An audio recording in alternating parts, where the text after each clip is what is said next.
وہ ابتدا میں 4 تھے، دار ارقم میں 45 ہو گئے، شب ابی طالب میں 82 ہو گئے، ہجرت کے وقت وہ 115 ہو گئے، تو غزوہ بدر میں 313 تھے، پھر رفتہ رفتہ بڑھتے چلے گئے۔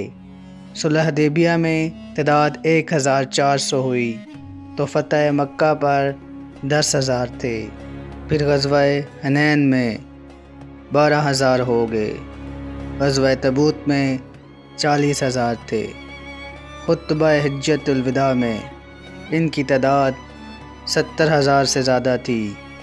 حضور اکرم صلی اللہ علیہ وسلم کے وصال کے وقت یہ 1.25 لاکھ تھے۔ اس 23 سال میں اس قدر افرادی قوت کسی اور مذہب کے اعجاز نہیں تھی۔ عرصہ 23 سال میں اس قدر افرادی قوت کسی اور مذہب کا اعجاز نہیں۔ یہ امتیاز صرف اسلام کو ہی حاصل ہے۔ وہ لوگ اسلام میں اس قدر گھل مل گئے تھے کہ گویا وہ خود اسلام نظر آتے تھے۔ مٹی کے بنے ہوئے مگر پرواز آسمانوں سے اوپر تھی۔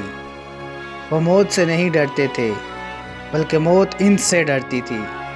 زمانہ انہیں نہیں بلکہ وہ زمانے کو مسخر کرتے تھے۔